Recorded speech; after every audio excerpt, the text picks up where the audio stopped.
Amém? Eu convido para você, meu querido, abrir sempre o coração da parte de Deus. Abre o teu coração que eu tenho certeza que o Senhor... Dá um pouquinho mais de retorno aqui, pastor. Eu tenho certeza que Deus vai criar algo dentro de você. Aquele sentimento que às vezes você pensou que estava perdido pode voltar de novo. Aquele sentimento novo que só o Pai dá para a gente. Eu tenho certeza que Ele pode renovar o nosso sentido, o vosso sentido, a cada dia. Por isso que queremos um Deus, talvez você pense assim, mas pastor, eu não sinto mais o que eu sentia. Mas nós queremos um Deus que pode mudar toda a história. Nós temos um Deus que é o Deus dos sentimentos. É aquele que pode dar o que a medicina às vezes não pode dar. Muitas pessoas às vezes querem trazer o sentimento de volta fazendo acupuntura, fazendo uma sessão de psicologia. Mas o verdadeiro sentimento está em Cristo Jesus, o nosso Senhor. E eu quero convidar nessa noite, meu irmão, em nome de Jesus, você abrir, meu querido, o teu coração, deixa bem aberto. Que eu tenho certeza que Ele vai colocar, meu querido, um alimento dentro de você. Pastor, mas eu vim aqui para comer. Aqui o cardápio você sabe. Aqui o cardápio é de todo dia. Pão sem fermento. Eu tenho certeza que o Pai vai falar com você. Eu tenho certeza que Ele vai colocar algo dentro de você. Se Ele te trouxe aqui porque Ele quer falar contigo. A palavra de Deus diz que Ele nunca despediu ninguém sem ter falado. Nós acreditamos que quando Jesus, meu querido, antes de dar o pão para as pessoas, meu querido, o pão físico, Ele deu um pão espiritual. Ele disse, não despede ninguém com a barriga vazia. Eles estavam já com a barriga cheia da graça de Deus, mas precisavam ser alimentados. Quando nós dissemos assim, Senhor, nos dá o pão de cada dia, nós vamos repartir um pouco aqui com você nessa noite. Nós que somos pregadores do Evangelho, nós primeiro comemos do pão, depois nós servimos o pão. Porque aquilo que Deus nos dá, nós repartimos para outro em nome de Jesus. E eu quero convidar o servo do Senhor a estar aqui em nome de Jesus. Se coloca de em pé.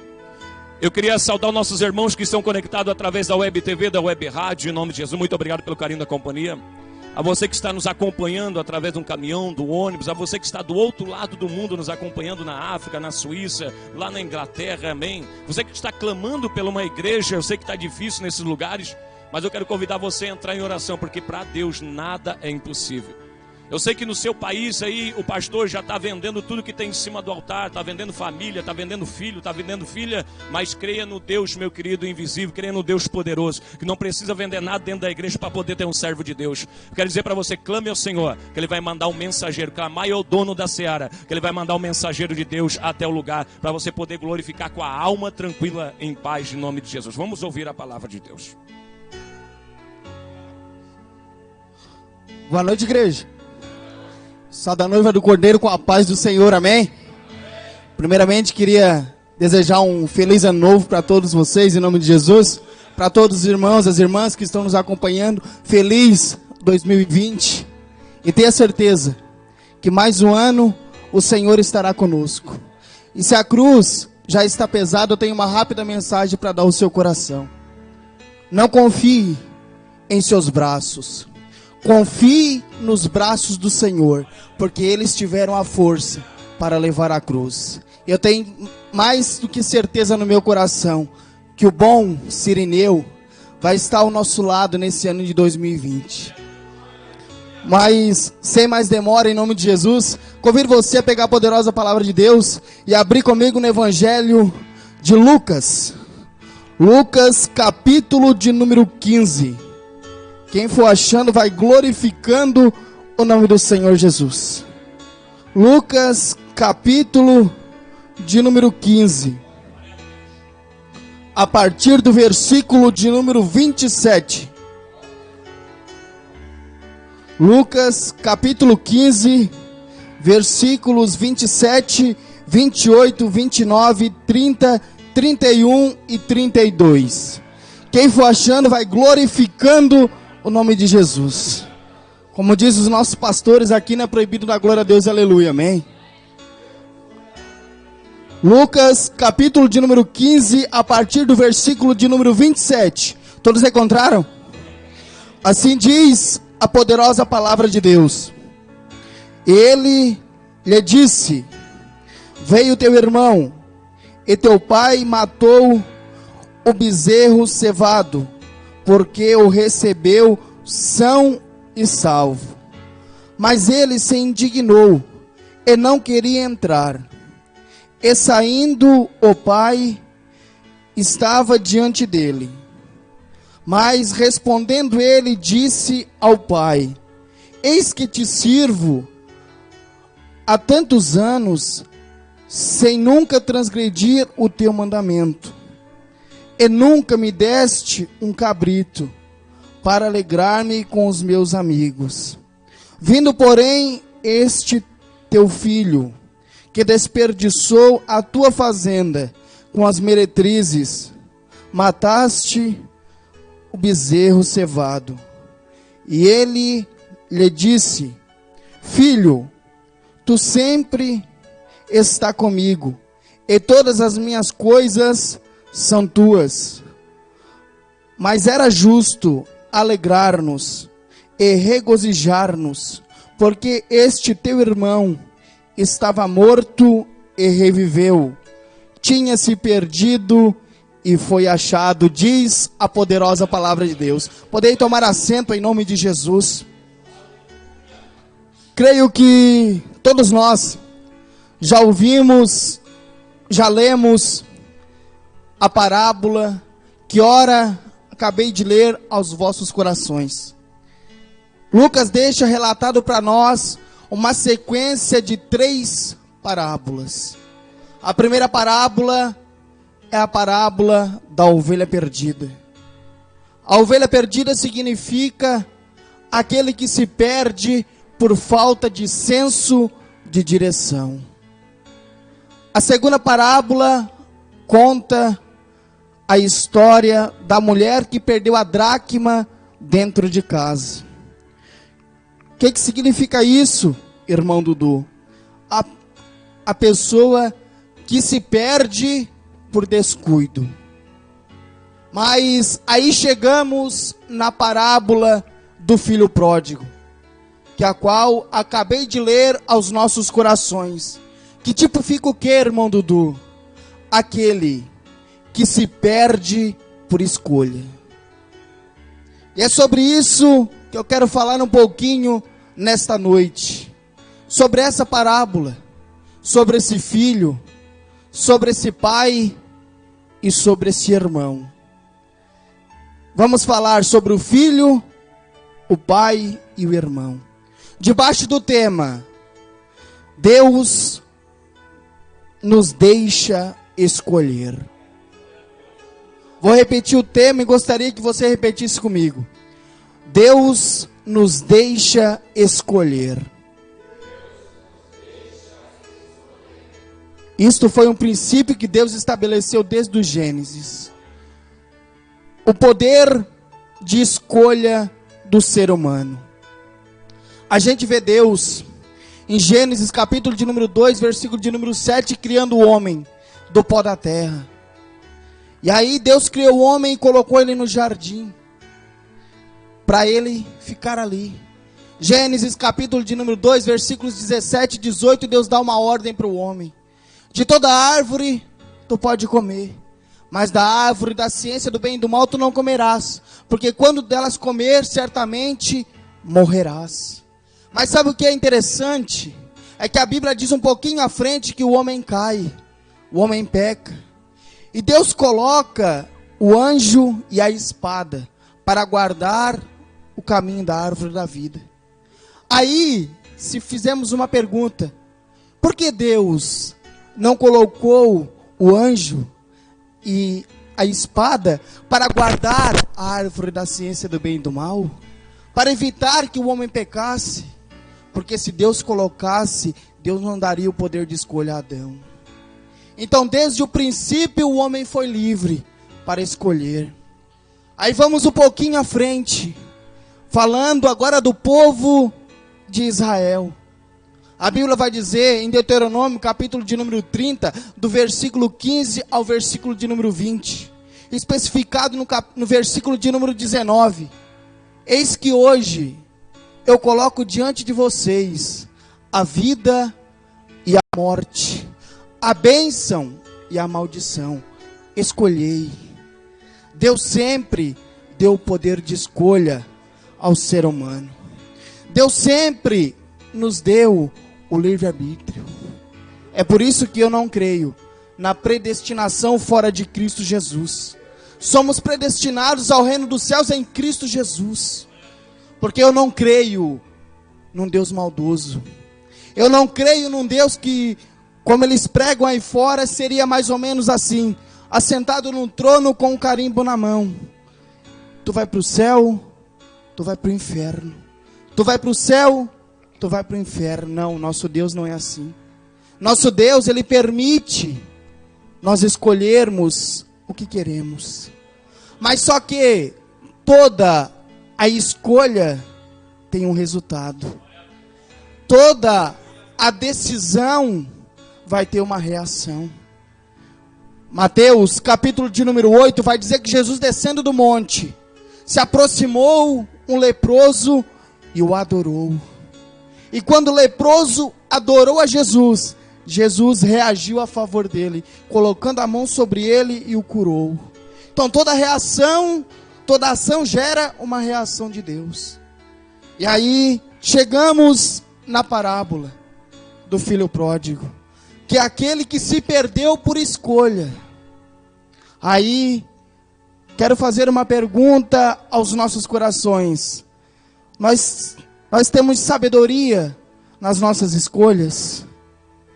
Nós paramos e refletimos antes de agirmos? Ou a gente simplesmente age no calor da emoção? Aí vemos algo fantástico que eu acho em Jesus Cristo. Quando Jesus abria a boca para falar, é o que? Na maioria das vezes, ele gosta de colocar as pessoas em igualdade. Ele vai dizer que um pai tinha 2 filhos. E esses 2 filhos tinham o mesmo pai, a mesma casa, o mesmo pão, e os mesmos trabalhadores e as mesmas vestes. Jesus Cristo não faz acepção de pessoas. E a gente vê que esses 2 filhos tinham tudo em comum. Vou repetir: o mesmo pai, o mesmo pão, a mesma casa, os mesmos empregados e as mesmas vestes. Mas algo fez eles se tornar diferente um do outro. O que, irmão Dudu? O que nos faz diferente um dos outros são as nossas escolhas. Um escolheu ir embora, o outro escolheu ficar na casa. A partir daqui começa a existir entre eles uma diferença. Mas a diferença ocorre pela escolha feita de cada um. E o que nós temos escolhido para a nossa vida? E o que nós temos escolhido diante de Deus para as nossas vidas? Será que a gente tem escolhido o caminho do céu? Será que a gente tem escolhido o caminho da santificação? Será que a gente tem escolhido o caminho de amigo? Ou será que a gente tem escolhido o caminho do inferno? O caminho do pecado e o caminho da perdição. Qual é o caminho? Qual é a escolha que nós temos tomado? E aí, sabe o que é interessante? É que Jesus Cristo sempre dá esse poder para cada um de nós. Marcos, capítulo de número 10, vai dizer que chega diante de Jesus Cristo o jovem rico. E ele, com a hipocrisia no seu coração, pergunta para Jesus: o que eu tenho que fazer para ser salvo? Jesus disse: creio que tu sabe os mandamentos. E aí, para encurtar a história, ele diz que tem feito tudo desde a mocidade. Aí a Bíblia vai dizer em Marcos 10, 21, vai dizer que Jesus, olhando para ele, o amou e disse: falta-te uma coisa, vai, vende tudo que tem e dá aos pobres, e terás um tesouro no céu. Vem e segue-me. Sabe o que eu aprendo com esse versículo? Sabe o que eu aprendo com esse versículo? Que quem ama, fala a verdade.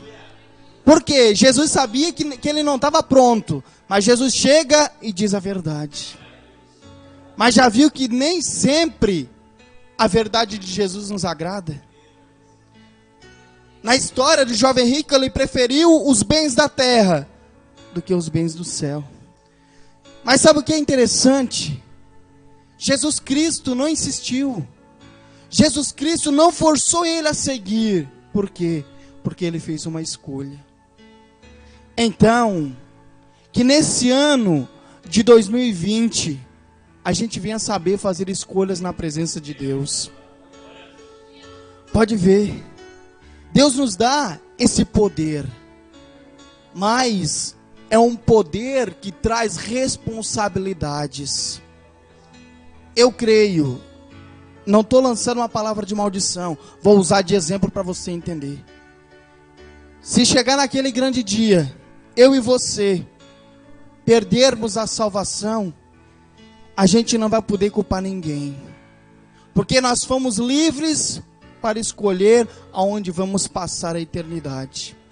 A Bíblia diz que Jesus coloca os dois filhos em igualdade, mas as suas escolhas os tornam diferentes. Como assim, irmão Dudu? Talvez você que está aqui hoje escolheu orar, mas eu escolhi não orar. Então, a sua escolha fez de você diferente de mim. Às vezes, eu escolho ler a Bíblia. Pode ter alguém que escolha ler jornal. E são essas pequenas escolhas que fazem a diferença. São essas pequenas escolhas que nos fazem diferentes diante de Deus. Às vezes, você escolheu jejuar. E eu escolhi comer um x-salada, porque não consegui controlar a minha carne. E são nessas pequenas escolhas que lá no reino dos céus vai fazer toda a diferença. Mas vamos prosseguir um pouquinho mais. Quem sabe esse filho, quando ele chega na presença do pai e diz: Pai, me dá a minha parte da fazenda, que eu quero ir embora. Estou agilizando a história para nós chegar onde eu quero, porque eu creio que você conhece. Aí ele chega e diz para o pai: Pai, me dá o que é meu, que eu quero ir. Mas talvez, é isso que eu quero enfatizar, talvez ele tomou a decisão no calor da emoção. Vou conjecturar, quem sabe poderia ter acontecido que ele tinha acabado de discutir com o pai. Talvez ele tinha recebido um não do pai e por isso quis ir embora. Mas já viu que às vezes nós tomamos decisão no calor da emoção? Muitas vezes, infelizmente, nós se tornamos Jefité. A história de Jefité está relatada em Juízes capítulo de número 11. Quando Jefité é tomado pelo Espírito Santo. E aí, ele diz: eu estou saindo para ir batalhar contra os filhos de Amon. E se eu for e batalhar com eles e voltar em paz, quando eu estiver voltando, o que sair da minha casa, eu vou te oferecer em sacrifício. Aí a Bíblia diz que Jefité vai, ganha a batalha. Só que quando ele está tornando para casa, quem sai da casa é a única filha dele. E aí, como ele tinha feito um voto com Deus, ele não pôde voltar atrás. Ele teve que sacrificar sua única filha. Porque talvez é por isso que os nossos pastores durante a caminhada aprenderam a não levar novo convertido talvez no monte.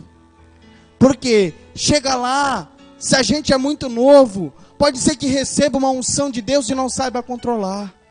E aí vai sair falando para Deus: vou fazer isso, vou fazer aquilo. Achando que a unção, buscando uma vez, dura para o ano todo. Mas não é assim.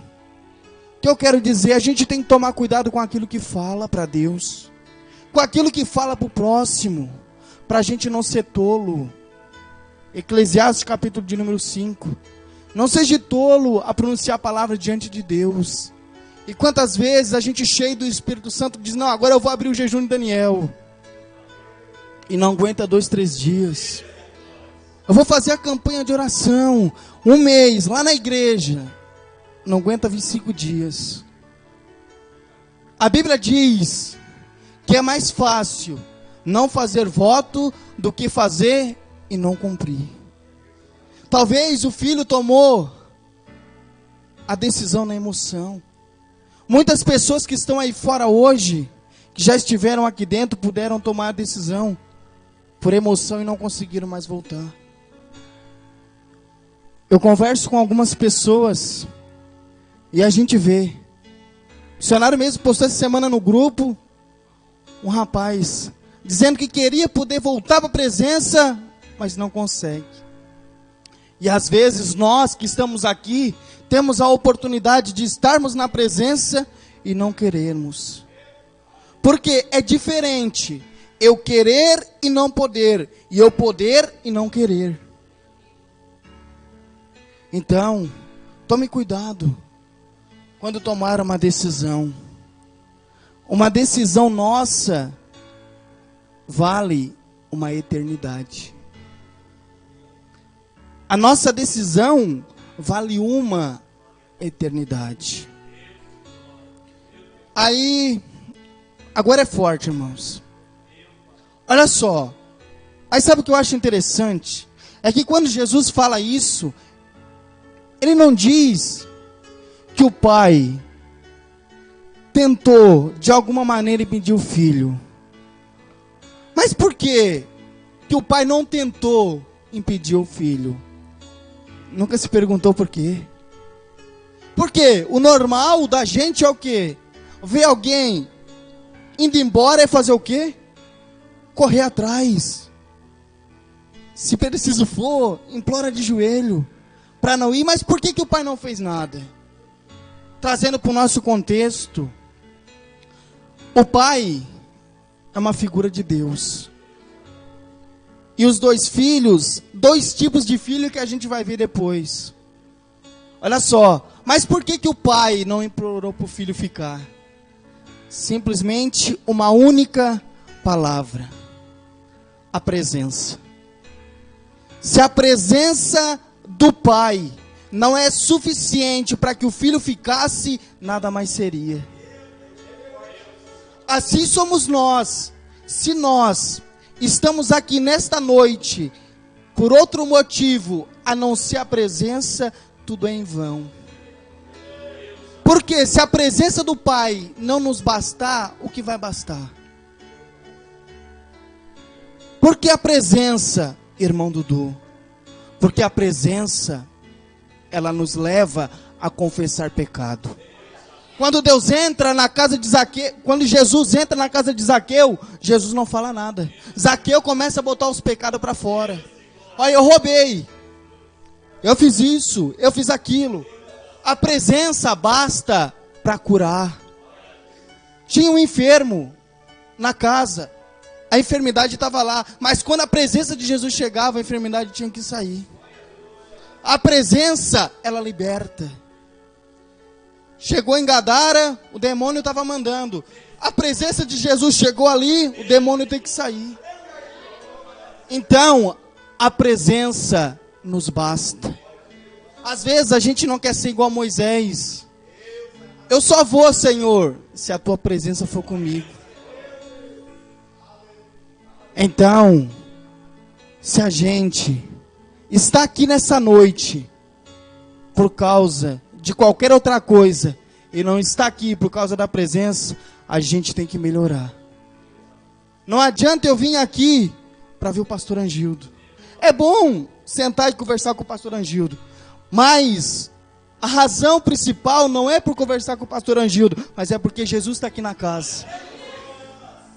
E eu creio que o pastor Angildo também não vem em primeiro lugar para me ver. Ele vem porque Jesus está aqui. Por quê?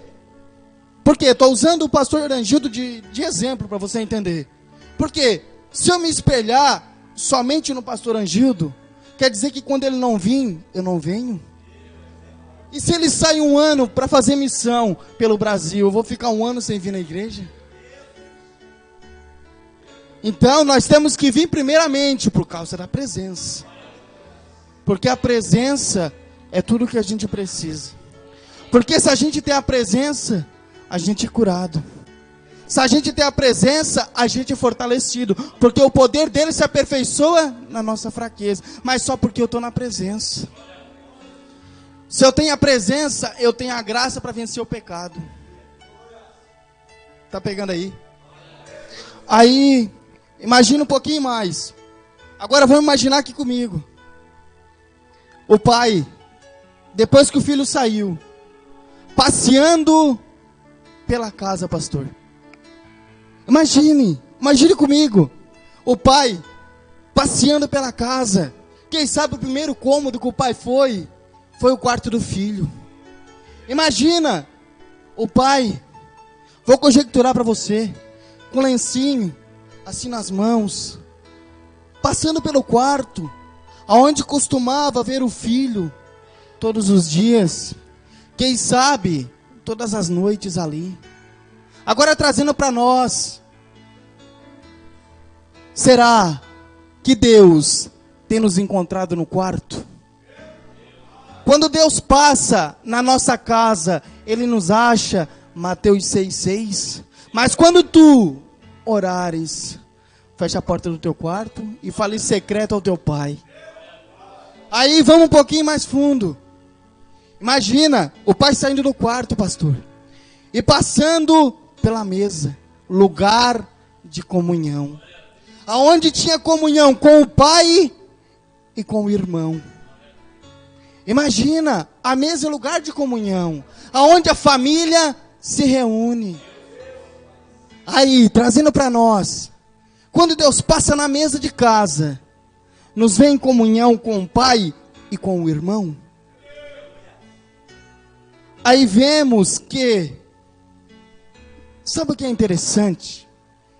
É que apesar do filho, preste atenção, apesar do filho ter ido embora, vou repetir bem devagarzinho para você pegar o mistério. Apesar do filho ter ido embora, a casa do pai continuou aberta e os trabalhadores trabalhando. O que significa isso?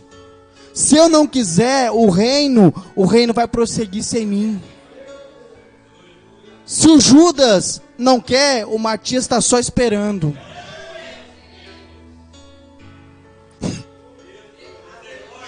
Forte. É forte, é forte. Por quê? Porque às vezes a gente acha que sem a gente o reino não avança. Mas não é a nossa força, é a força de Deus. Nós temos que entender que o reino chegou até aqui sem a gente estar na presença. E se a gente não estiver na presença, o reino vai continuar. Porque a palavra de Deus tem que se cumprir.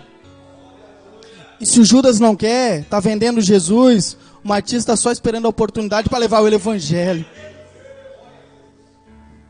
Papai vai te pegar aí do outro lado, Judas, hein? Porque, não tem coisa mais gostosa do que a gente trabalhar para Jesus. É sofrido? É. É chorado? É. É gemido? É. Mas a gente nunca está sozinho. Não vou ser hipócrita aqui que dizer que é fácil, não é. Todo mundo sabe que não é. Mas o mesmo Deus sempre colocou isso no meu coração. O mesmo Deus que sustentou os apóstolos, que passaram muito mais coisa, é o mesmo Deus que nos sustenta. Aí, vamos agora entrar nos versículos que a hora eu li aos nossos corações. Tá pegando aí? Lucas 15, 27. Vamos começar por aqui, em nome de Jesus. Lucas 15, 27. Achou aí? Ele lhe disse, aqui é o trabalhador falando para um dos filhos. Olha só o que ele disse. Ele lhe disse, veio teu irmão, e teu pai matou o bezerro cevado, porque o recebeu são e salvo.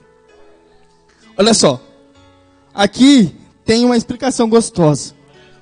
Olha só, o trabalhador da casa vai dizer que o pai recebeu o filho são e salvo.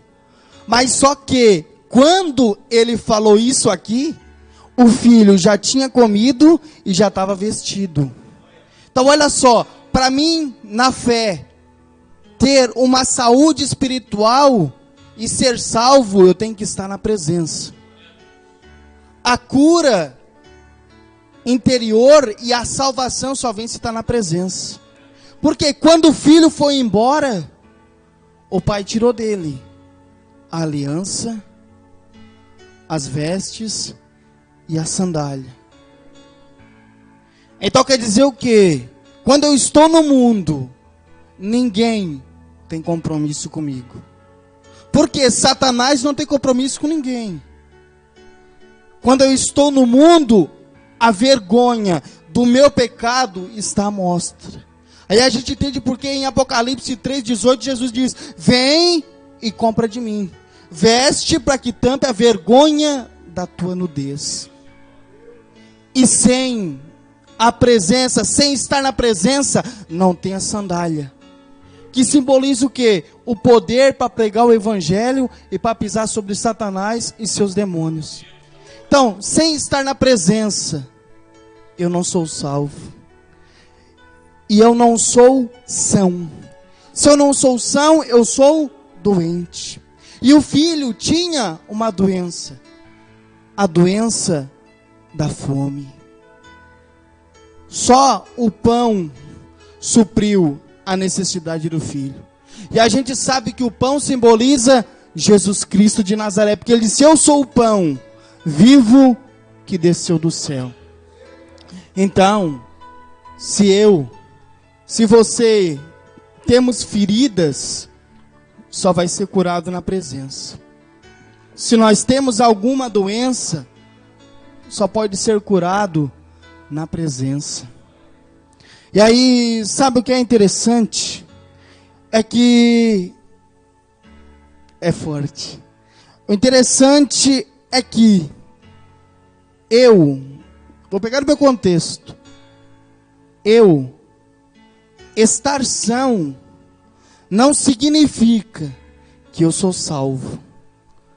Porque ele vai dizer, são e salvo. Então são duas coisas. Então, um exemplo, vou conjecturar. Eu pregando a palavra não quer dizer que eu sou salvo. Por quê? Judas, Lucas capítulo de número 9, vai dizer que Jesus chamou os 12 e deu poder para expulsar demônios, curar enfermo e pregar o evangelho. Judas fez tudo isso, mas não foi salvo. Por quê? Se pregar a palavra, leva para o céu, os falsos profetas vão tudo para o céu. E não é assim. Não é porque eu prego que eu sou salvo. Não é porque eu louvo que é testificação que eu sou salvo. A testificação da salvação vem pela obediência da palavra. Porque quando eu obedeço a palavra, eu recebo o Espírito Santo, que é o selo de Deus. Não entristeçais o Espírito Santo, no quais está selado para o grande dia do Senhor. Então a testificação que eu sou salvo vem pela obediência da palavra. E a testificação que eu estou condenado também vem por não obedecer a palavra de Deus. Paulo diz, numa das cartas aos irmãos de Tessalônica, que vai vir uma condenação sobre aqueles que não obedecem o evangelho de Cristo Jesus. Vamos prosseguir então, em nome de Jesus. Lucas 15, 28. Show aí? Agora o filho falando, o filho que estava na casa, preste atenção. Mas ele, o filho, se indignou e não queria entrar. E saindo o pai, estava com ele. Olha só. Lembrando que, versículo de número 28, Lucas vai deixar relatado, falando sobre o filho que permaneceu na casa. Mas olha só. Sabe o que me chama a atenção? é o sentimento que o filho tinha no coração. Sentimento da carne. Sentimento de indignação contra o próximo. Olha só. Tipifica o quê? Duas coisas. Os dinossauros da fé. Que é o dinossauro na fé? É aquele que está 100 anos na presença de Deus, mas o sentimento continua o mesmo. E também tipifica outra coisa que a gente vai entender um pouquinho melhor no versículo de número 30. Tipifica o quê? Os filhos por obediência. Porque existe dois tipos de filho, a gente vai entender um pouquinho mais abaixo, que é o filho por obediência e o filho por arrependimento. O pai vai chamar de filho porque estava na casa, estava na presença. E o outro, Deus vai chamar de filho também porque se arrependeu. E aí, o que é mais interessante é o quê? É que ele estava na casa do pai, mas o seu sentimento não mudou. Tipifica o quê, irmão Dudu?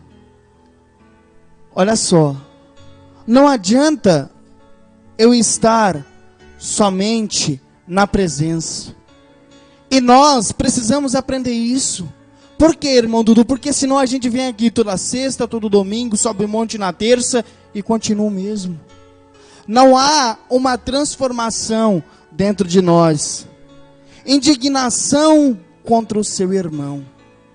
A Bíblia diz que se eu aborrecer o meu irmão, eu sou homicida dele.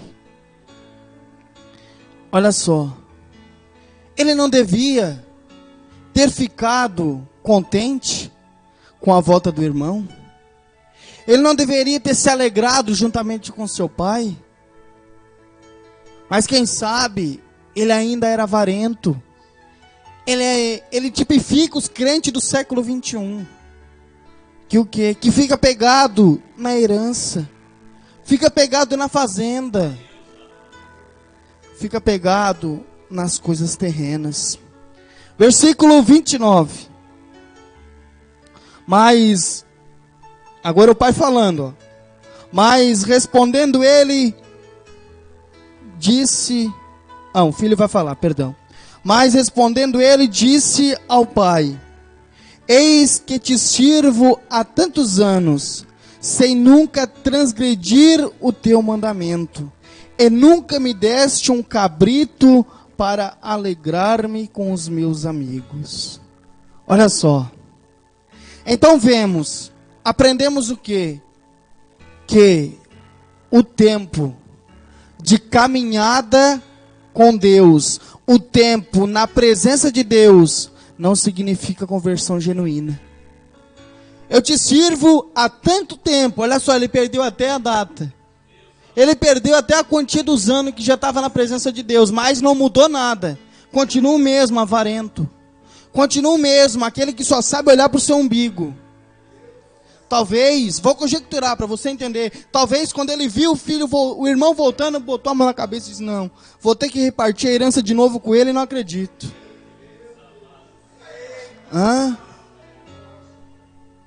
Em vez de se alegrar. Então, tempo de caminhada não significa conversão. Pedro levou 3 anos e meio mais ou menos. Paulo foi mais rápido. Paulo estava indo para Damasco, se encontrou com Jesus, se batizou e já se esforçava para pregar a Cristo. Aí, sabe o que é interessante? É que ele vai dizer assim, ó, que o pai matou o novilho cevado para o filho, mas não dava um cabrito para ele. Olha só, mas o interessante não é nem o bezerro e nem o cabrito. É o que vem depois do cabrito que ele fala. Olha só, por quê? Para alegrar-me com os meus amigos. Olha só, então a alegria do filho não estava em servir ao pai.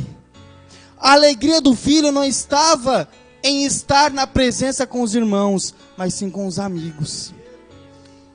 Quem são os amigos? Tipifica o mundo. Então, mas lembra quando Jesus fala em João 8,56, que Abraão exultou em ver o meu dia, e viu e alegrou-se. A Bíblia vai dizer em Lucas, capítulo de número 2, que tinha Simeão e Ana. E o Espírito Santo garantiu a Simeão que ele não morreria antes que visse a salvação de Deus. E nós vemos que ele se alegrou e disse: Senhor, despede o teu servo em paz, porque os meus olhos já contemplaram a tua salvação. Aí o salmista vem e diz: alegrei-me quando me disseram, vamos à casa do Senhor. Que dirá estar na casa? Aí abre-se uma lacuna para nós. A nossa alegria está em estar na presença de Deus. Nós servimos a Deus por obrigação ou por prazer? Eu sirvo a Deus porque eu amo a Ele ou porque eu tenho medo do inferno?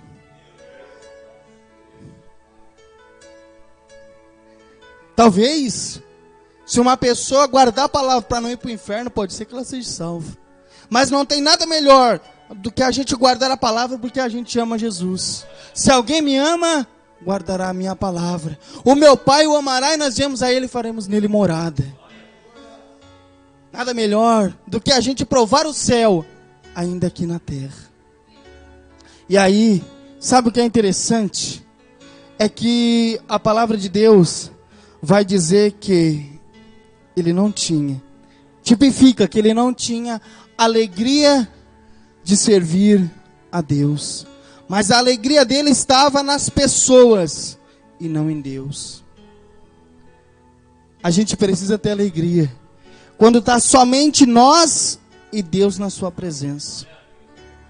Aí, agora eu quero chegar aqui, ó, versículo de número 31, em caminho para o final. E ele lhe disse: filho, tu sempre estás comigo, e todas as coisas são tuas. Vou repetir. Mas ele lhe disse: filho, tu sempre estás comigo, e todas as minhas coisas são tuas.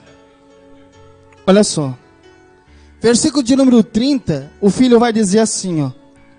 Vindo, porém, ó, preste atenção, o filho que estava na casa vai falar no versículo de número 30, para a gente entender o versículo de número 31, ó.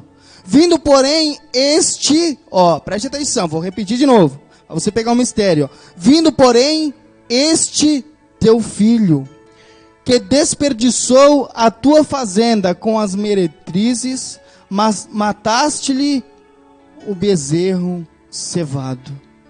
Olha só, primeiro ponto, o filho que está na casa não chama o irmão de irmão.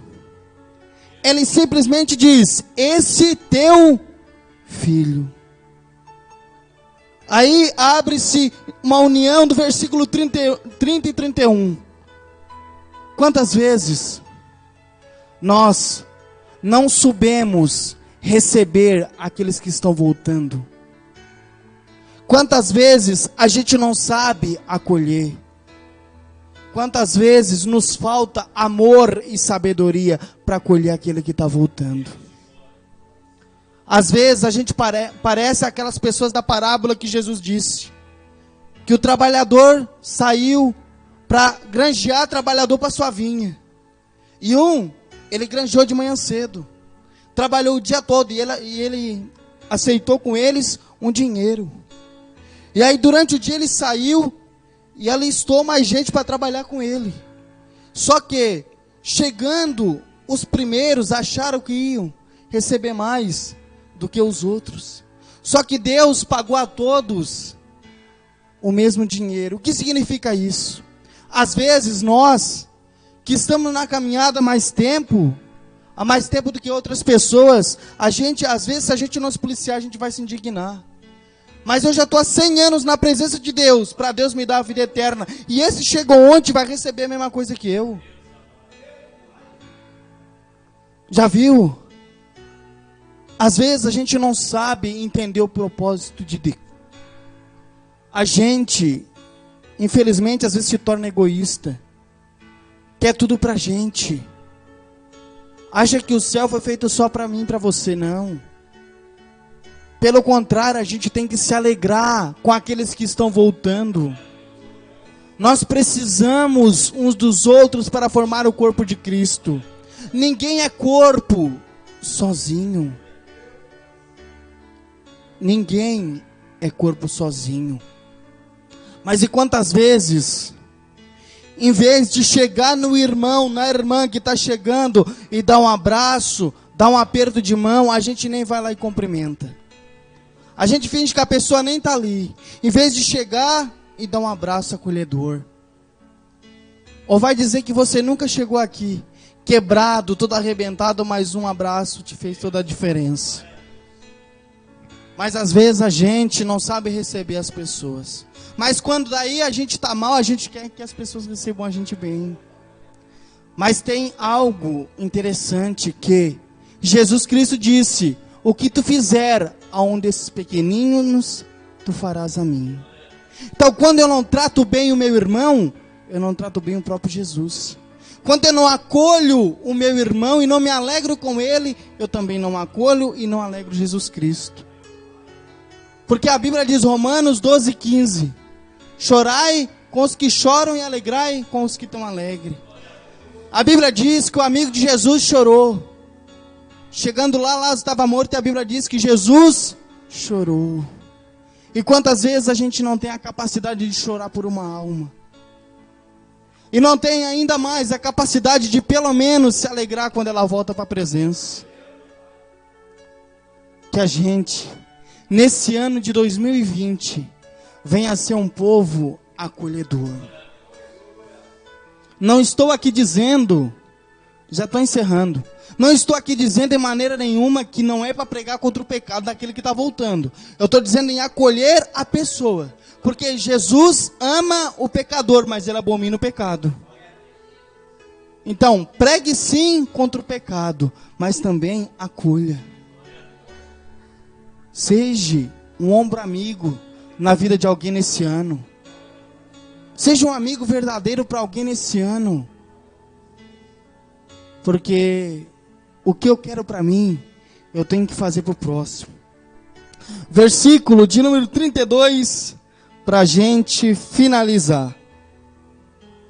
Mas era justo alegrarmos e regozijarmos, porque este teu irmão estava morto e reviveu, tinha-se perdido e foi achado. Então olha só, aqui é o segundo filho. É o filho por arrependimento. Aquele que se arrepende dos seus pecados e volta para a presença de Deus. Então, tem dois pontos aqui, ó, quando o pai fala assim, ó, este teu irmão. O primeiro é, ele é meu filho, porque ele se arrependeu. E o segundo é, não adianta me chamar de pai e não chamar ele de irmão. Não adianta nada eu dizer que eu amo a Deus a quem eu não vejo, se eu não amo o meu irmão a quem eu vejo. E aí, para fechar, Deus fala mais ou menos assim para ele, ó: se tu obedece a minha palavra, vai lá e perdoa ele. Por quê? Ele estava perdido e foi achado. Ele estava morto e reviveu. Então, eu só tenho vida na presença de Deus. Porque quando eu saio da presença de Deus, eu me torno Adão pós-pecado. Vivo para com Eva, mas morto para com Deus. Porque Deus diz, ó, quando tu comer, tu vai morrer. Mas só que eu imagino Adão e Eva pensando, depois que comeram o fruto, quem sabe sentaram na graminha verde, do jardim, começaram a pensar, mas espera aí, eu acho que esse Deus que a gente serve não é muito verdadeiro, porque ele disse que quando a gente comesse, a gente ia morrer, mas a gente está aqui ainda. Mas só que a morte espiritual, ela começa de dentro para fora, espírito, alma e corpo. Então, para encerrar, eu digo que a gente venha saber fazer as nossas escolhas no ano de 2020. Nós temos aí 300 e poucas oportunidades de escolhermos certo. E como eu tenho certeza, irmão Dudu, que eu estou escolhendo certo, quando a gente escolhe Jesus Cristo. O Romanos 6, 23. Porque o salário do pecado é a morte, mas o dom gratuito de Deus é a vida eterna por Jesus Cristo. Então Deus coloca diante de nós, assim como fez com o povo no Egito, a vida e a morte. Que a gente venha ter sabedoria para escolher nesse ano de 2020. Amém? Você pode aplaudir o nome do Senhor? Glória a Deus, aleluia, Jesus. Louvado seja o santo nome do Rei. Que bênção de sermão, irmão. O pastor Daniel desmaia ali.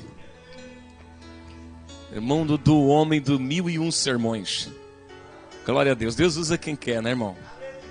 Para que nós vamos para congresso grande que tem aí que eles oferecem? Você tem que deixar todo o seu dinheiro para ouvir uma palavra. Vem aqui de graça e ouve um sermão desse. Ele quase pula de cabeça para baixo ali, né? Glória a Deus, né? Deus usa quem quer, né, irmão? Meu Deus. Eu quero adorar um hino, irmão. Você quer adorar comigo, querida? Oh, Jesus, eu quero adorar um hino só para quebrar Satanás no meio. Oh, Jesus amado. Só para louvar o nome santo do Rei. Meu Deus. Deus se revela no vale. Jesus é tremendo, meu Deus. Glória a Deus. Oh, Jesus. Desculpa aí, meus irmãos, vocês estão ao vivo ainda. Glória a Deus. Você está empolgado que a gente não quer acabar o culto, irmão. Pastor Daniel fazendo sinal para mim. Os nossos irmãos estão conectados. Pastor, eu queria ver tu louvar, pastor. Vem aqui na igreja, em nome de Jesus, amém? Vocês que estão aí, vem aqui com a gente, em nome de Jesus. Um abraço. Nossos irmãos estão lá na Bahia. Nossos missionários que estão lá no Piauí, amém? O irmão Rubens, profeta Cosme, muito obrigado pelo carinho. Em breve a gente está indo aí visitar vocês, em nome de Jesus. A nossos irmãos que estão lá em São Paulo, nosso irmão Renato, querido, um abraço, querido, a essas famílias que estão aí ganhando as almas para Cristo Jesus, muito obrigado. Nossos irmãos que estão nos acompanhando, muito obrigado pelo carinho da companhia. Não esqueça, em nome de Jesus Cristo, você é o nosso convidado domingo aqui, a partir das 19h30, para você estar adorando, glorificando o nome santo do Senhor e ouvindo uma palavra. Um abraço, beijão no coração, estaremos orando por você.